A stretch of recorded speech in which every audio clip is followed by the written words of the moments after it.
Hey everybody, Ryan here at eTrailer. Today on our 2019 Toyota Corolla, we're going to be taking a look at and showing you how to install the Roadmaster Crossbar-Style baseplate kit with removable arms. We're going to have 5 main components that we need to flat tow our Corolla down the road. First one's going to be your baseplate. The baseplate is going to provide us with a solid and reliable connection point to hook up our tow bar to. The tow bar is going to be that second component. This is going to link the front of your Corolla to the back of your motorhome. The third thing that you're going to need is safety cables. Now these are going to be here in the event of a catastrophic disconnect. These are going to keep your car attached to the back of your motorhome. Next thing is tow bar wiring. So the tow bar wiring is going to transfer the lighting functions from the back of your motorhome to the back of your Corolla. And the last one being a braking system. The braking system is going to apply the brakes inside of the Corolla. That way you don't have to rely completely on your motorhome to not only slow itself down, but also the Toyota that you're pulling. What I like about this base plate is the fact that we have removable arms. That way, whenever we're not using it, we're not going to have any big bracketry really sticking out of the front of our car. Now, the way these work when we are ready to use them, so we're going to have some pins here. And so we're going to put this into the base plate and turn it a quarter turn, and those pins will lock in. Just like that. This is going to be set up the same way for the other side too. Now, the actual purpose of the base plate is to give us a solid and reliable connection point. That way we can hook our tow bar up to it. So that tow bar is going to connect to the base plate. The other end of your tow bar is going to connect to the motorhome. So this is really your primary connection that you're relying on to tow your Corolla down the road. So the base plate is going to give us some hooks here. That way we can connect our safety cables to it. And one thing I really like that some base plates don't have, but this one actually does, and it makes life a lot easier, is the fact that it already comes with some brackets pre-attached to it.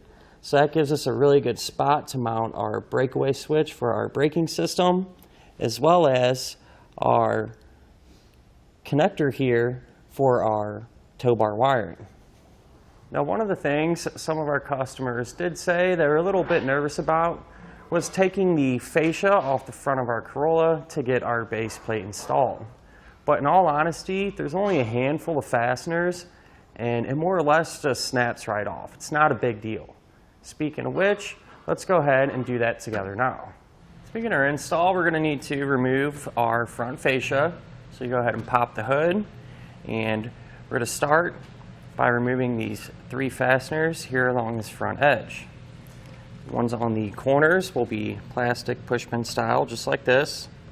Get a flathead screwdriver, lift the head up, and you can pop the fastener out. Same thing right here. Then in the center, we're going to have a bolt. So we'll grab a 10mm socket and pull it out. Now if we move to the front edge of our wheel well, we'll have a couple of fasteners.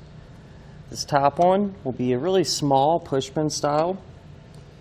So we'll get a little flathead screwdriver, pop the head of it out, and remove the entire fastener. The other one is going to be a quarter turn style. So we'll grab a large flathead, turn it about a quarter of a turn. Then we can kind of carefully pry underneath it and pull back just like this to separate the wheel well liner from our fascia. The other side set up the same way, so we'll repeat this process over there.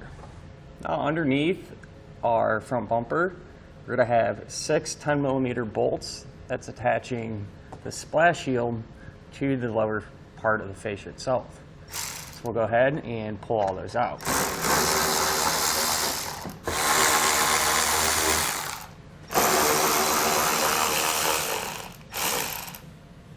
Now with an extra set of hands, we can remove our fascia. I like to start at the corners and work our way in towards the center. So kind of get your hands behind there and pop it off. So make our way around to the headlight. Sometimes they come out really, really easy, actually. So before you pull the bumper completely off, make sure you don't have any electrical connectors. In our case, we do. We have one right here in the center. So to disconnect that, you'll just push down on the tab and pull the two apart.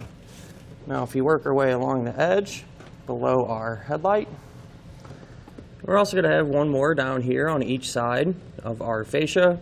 This one will be very similar to the center. You can just reach in, push the tab down, and get it disconnected. That being said, we can remove our fascia and set it off to the side. With the fascia out of the way, what we're going to do now is grab this foam pad here on our bumper beam. That just pulls off. We'll set it to the side as we won't be reinstalling it. And we're going to need to take our bumper beam off. We're going to have some wiring that's attached to it. So we'll grab a trim panel tool or a flathead, pry underneath it, and remove it from our bumper beam.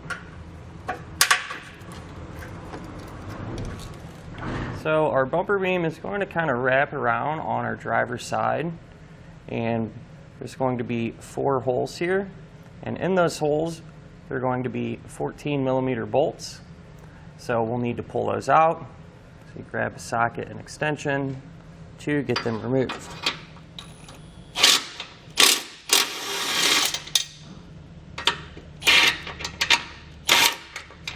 They kind of fall down in there, it's no big deal. Once we get the bumper beam off, we can always fish them out of there.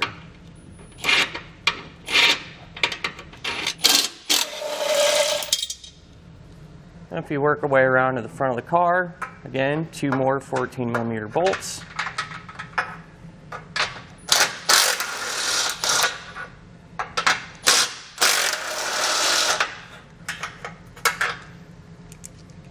If you just follow the bumper beam down to the passenger side, you're going to have them same 14mm. Now once we get these removed, there's nothing supporting the bumper beam, so just hold it in place steady with your hand while you take these out.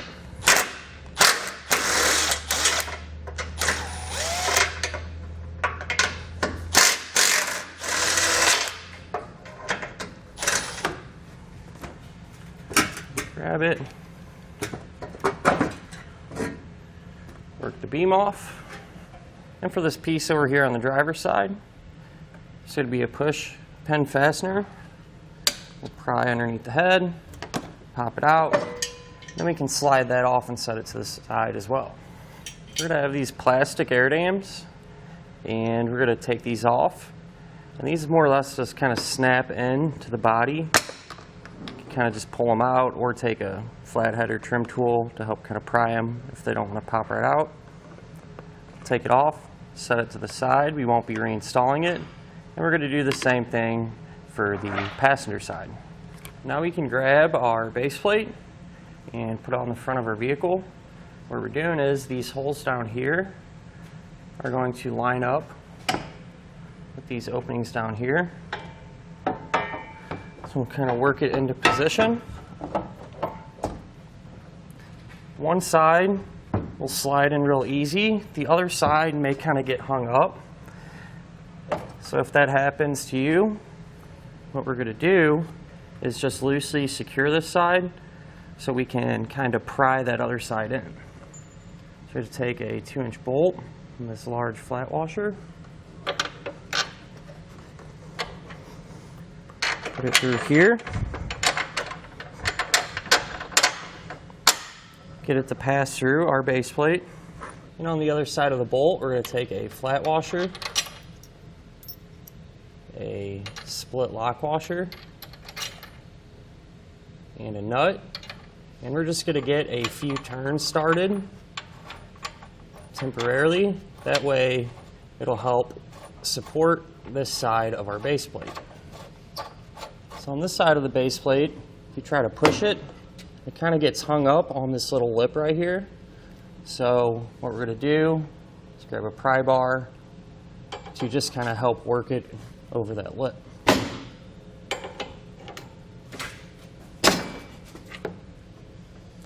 Once it's in position, we're going to use the same hardware that we used on the other side to, again, temporarily and loosely secure it.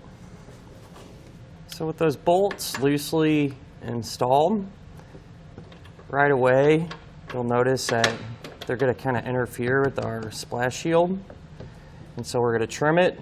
This is pretty thin plastic, so I'm just going to use a pair of snips and going to remove this little portion of it here.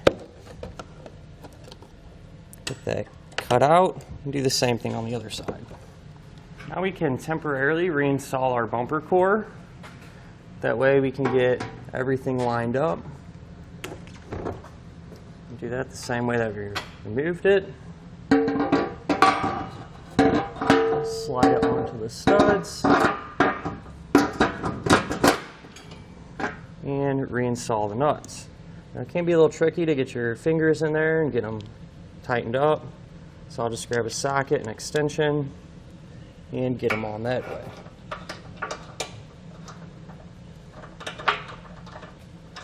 Once I get them all started, hand tight, I'll come back and snug them down.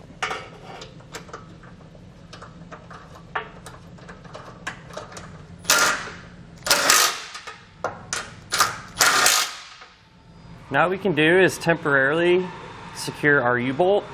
So the way this is going to work, it's going to sit on top of our bumper beam and line up with the holes just like this in the center of our base plate. So we're going to push our base plate up and secure each leg of the U-bolt with a flat washer and a nut. And the reason we're doing this is to hold the base plate up nice and flat against our bumper beam. That way we can get a couple more holes in the base plate lined up properly.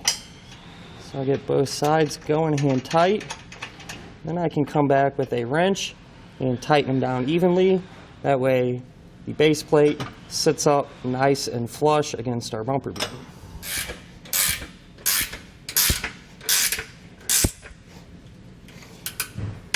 So once it's nice and tight against the bottom of our bumper beam, we know we have our U-bolt tight enough for now. Now on the side of our frame rail, there's going to be a hole here closest to the front, and we're going to enlarge that with the drill bit size indicated in the instructions. And once we enlarge that, we're going to continue on straight, creating a hole on the other side of the frame rail. Now that hole we're creating is going to allow us to pass a bolt through to attach the top part of our base plate to that frame rail.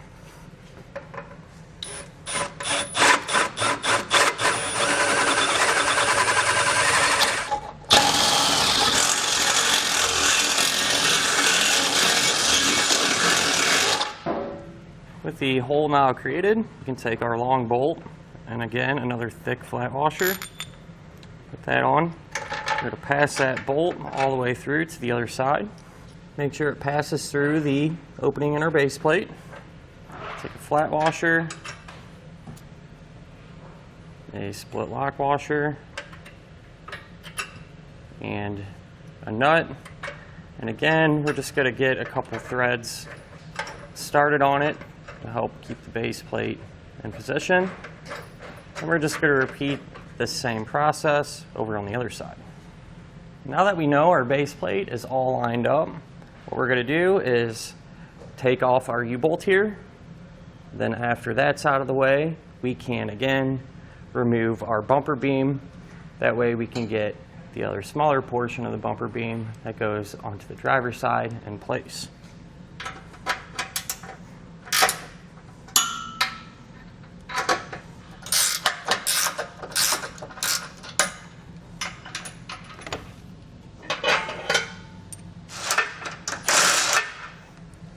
pull our bumper beam back off.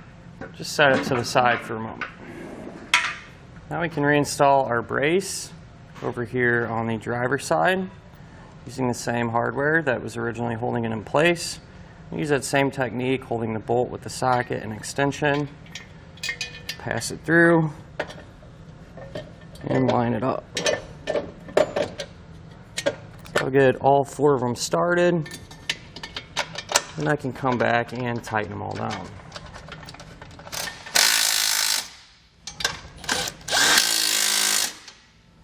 Don't forget to reinstall the little plastic push pin here in the front. And now we can reinstall our bumper for good this time.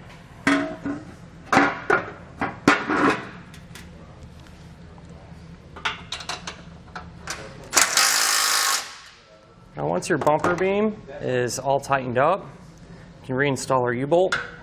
Same way, except one exception.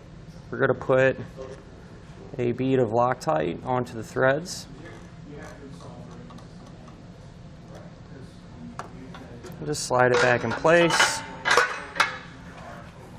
We'll get our flat washers and our nuts started. And then we'll come back with a wrench and snug them down.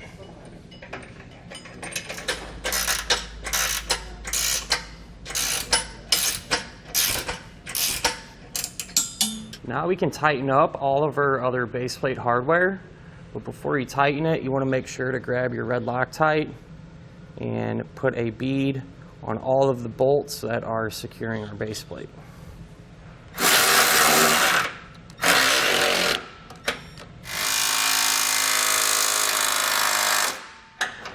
Now we can grab our torque wrench and tighten all the hardware down to the amount specified in the instructions.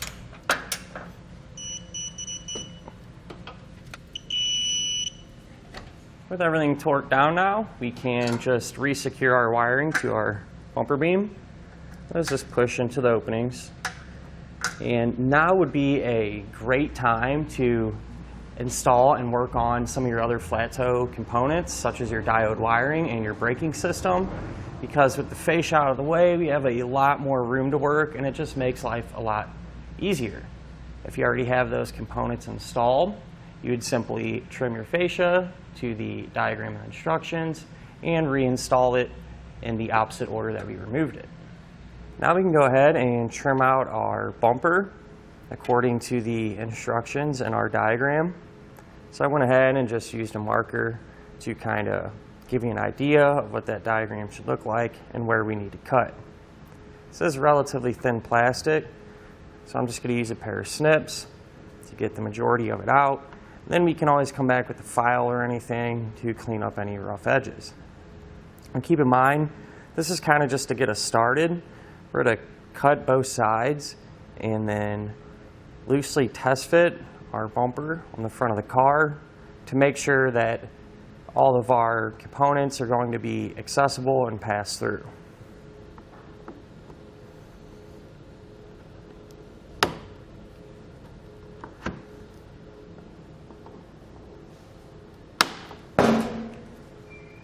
So after we cut out those initial openings, I went ahead and just loosely held our fascia up against the front of our car to make sure everything fit, and it did.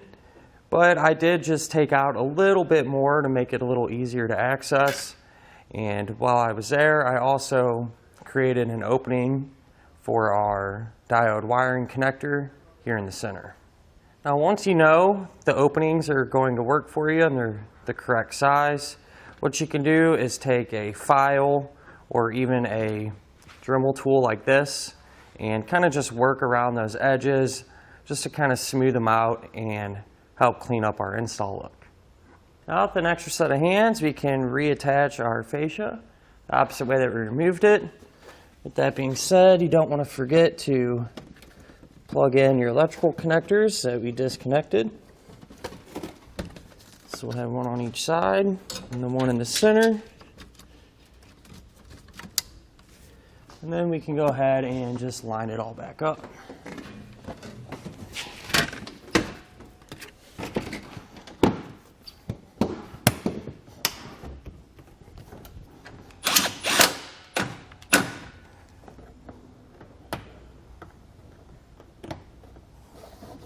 And that'll finish up our look at and our installation of the Roadmaster Crossbar-Style baseplate kit on our 2019 Toyota Corolla.